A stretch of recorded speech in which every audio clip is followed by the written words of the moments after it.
Hi, I'm Luis, and today I'm gonna be talking about how to make tostones.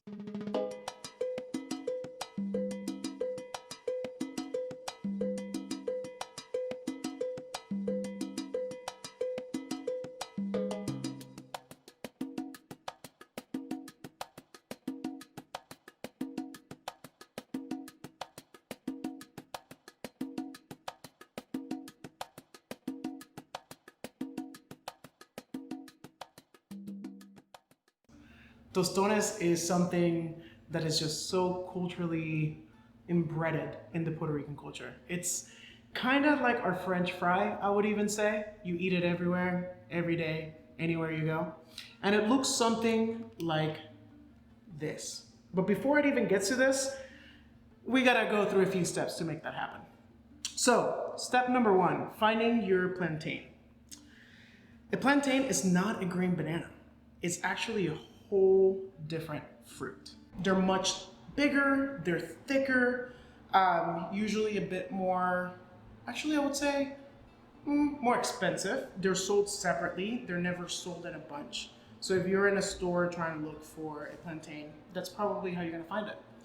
You may also find a ripened plantain and they're gonna be yellow. That's not gonna make a tostón, that's gonna make a maduro. And a maduro, well, we're gonna have to talk about that another day. So, for the plantains, to find a really good one, I would say that a great looking plantain for a tostón would be anywhere from this color to anywhere to this color. If it's a little bit more yellow than this, the tostón is gonna be a little sweet, which personally, that's how I like them. That's step number one. Step number two, cutting off the ends. Be careful. And then you kind of slice the middle because this will allow you to peel the plantain. When you're peeling the plantain, you want to make sure that you get all the skin out because honestly, it's going to be super tart in the final product if you don't. I remember making these when I was like super young kid with my grandma, with my mom, in my house, no matter where I went. You just make tostones. It's like something that pairs up with every meal on the side. And I really, really just love them. So once the plantain is completely peeled, what you want to do is kind of cut either about 1/4 inch or 1 inch wide. I say that a plantain gives you about 5 tostones each time. And after you do that, you're gonna have to fry. When you heat up your oil, make sure that the oil is incredibly hot. If it's not hot, it's not gonna work. Once it's fried, it's gonna look something like this. This is the right color to be able to mash a tostón.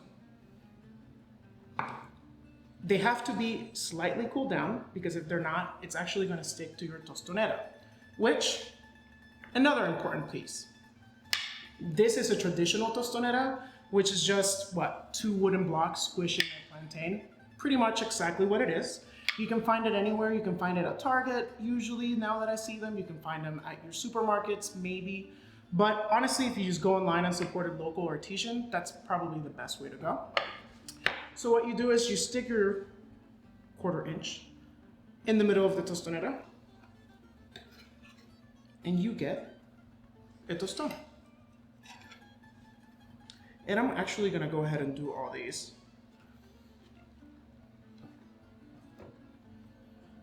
And you actually get this. You should use a spatula to remove them. They do stick to the wood, depending on your tostonera. This one my mom got for me in Puerto Rico, actually. And I really, really enjoy it. Take them out. Some people like them crispy, so you make them really thin. Some people like them more kind of soft in the inside, so you make them thicker. That really is your preference. And the more that you make them, the more you'll know. We're gonna do these. Something that I learned as I grew up is eating out in Puerto Rico, tostones just didn't taste the same.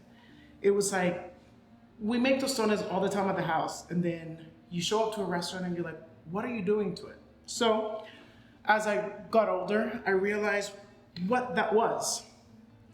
And it's really a secret ingredient. I'm not gonna tell you what that is because you're gonna have to figure it out on your own. But I have it right here. And what I do is I actually add it to the tostón before I do that final fry. And it's really, really important to let it sit for a minute. This is a combination of 3 different seasonings, and that's kind of up to you. But to be honest with you, it's a little bit of garlic. I'm gonna let this sit because the last step is that final fry to give you the last tostón that looks like this. While that sits, I'm actually gonna talk a little bit about what you dip tostones in. So we're gonna be talking about mayo ketchup. Mayo ketchup is, what can I say? It's the sauce. It's the sauce. The sauce. It's the sauce. I like it with tostones or anything that's fried and you dip it in. It's the sauce.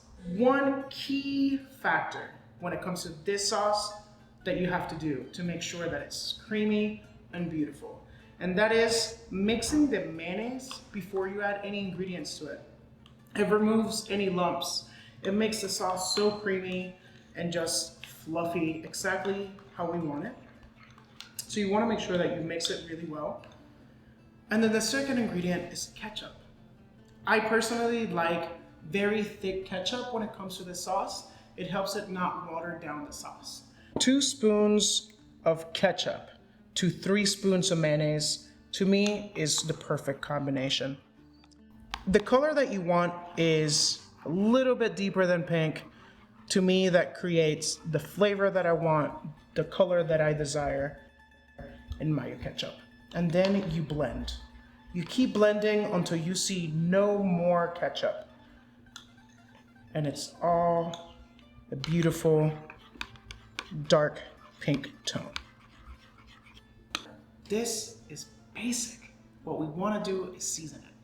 I created my own seasoning here, and I can't tell you what it is because it's a little secret, but open up your pantry. Look for some onion powder, some garlic, some herbs, some salt. What I'll be doing is just adding a few pinches of the seasoning. Believe it or not, mayonnaise really takes away the sodium that the ketchup has.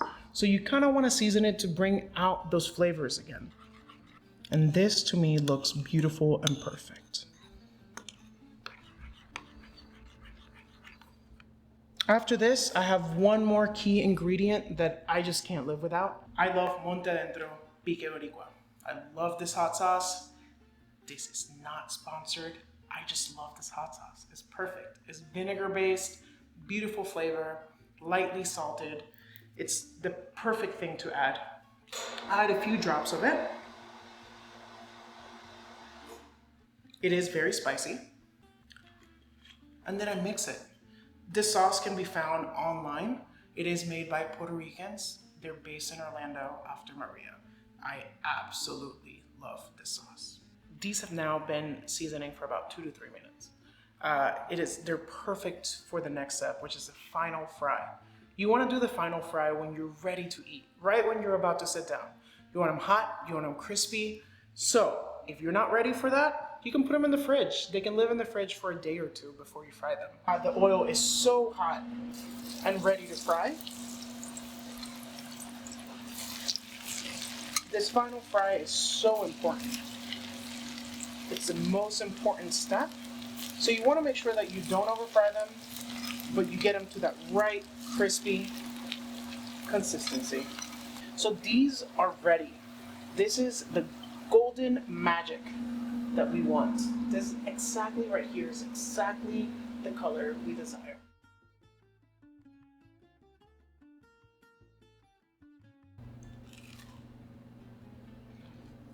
Yeah, this is, tostón.